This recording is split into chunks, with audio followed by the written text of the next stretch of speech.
Bonjour, bonsoir, bienvenue dans votre journal sur la chaîne Juno 7.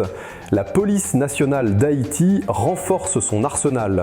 10 véhicules blindés et du matériel de protection ont été livrés à l'aéroport Toussaint-Louverture à bord d'un avion cargo. Cette première phase d'achats gouvernementaux vise à doter la PNH de moyens modernes pour lutter contre le grand banditisme et sécuriser les zones sensibles. Un signal fort adressé aux groupes armés qui continuent de défier l'autorité de l'État. Dans la région, décision radicale des Bahamas. Malgré la désignation de Nassau comme poste consulaire pour Haïti par le département d'État américain, aucun ressortissant haïtien ne sera autorisé à entrer sur leur territoire pour solliciter un visa américain. Selon le bureau du Premier ministre bahaméen, cette interdiction s'aligne sur la politique restrictive imposée par Washington. Une annonce qui complique encore davantage le parcours des demandeurs haïtiens. À l'international, un jeune leader haïtien se distingue. Epaphras Gibbs, 24 ans, consultant auprès de l'Institut américain de diplomatie et des droits humains et représentant de Best Diplomats, participera en octobre à la prestigieuse conférence internationale des jeunes leaders dans le New Jersey.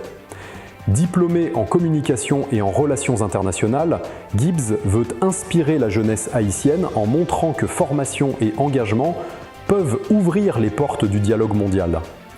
Le monde éducatif haïtien est en deuil. Marie-Marjorie Telousma, connue comme Madame Piouli, est décédée le 5 septembre après une longue maladie. Ancienne directrice du Bureau de gestion de l'éducation préscolaire et du curriculum au MENFT, elle a marqué son époque par son engagement pour l'éducation et son courage. Nesmi Maniga, ancien ministre de l'Éducation, salue une femme de conviction et un pilier de la réforme curriculaire.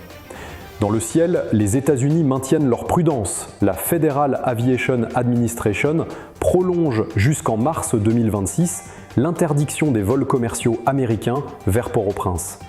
L'agence invoque la montée de l'insécurité, le contrôle accru des gangs sur la capitale et les limites des forces de sécurité. Seuls les survols au-dessus de 10 000 pieds restent autorisés. Enfin, cap sur le Grand Nord où s'est tenue la deuxième journée de consultation régionale pour le plan de relance et de développement 2025 à 2030. Réunis au Cap Haïtien, des maires et élus locaux ont échangé avec le ministre de l'économie Alfred Fils-Metellus.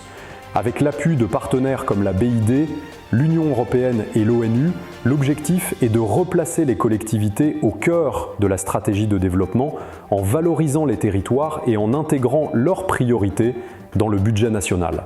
Merci d'avoir été des nôtres, restez connectés pour la suite de notre programmation.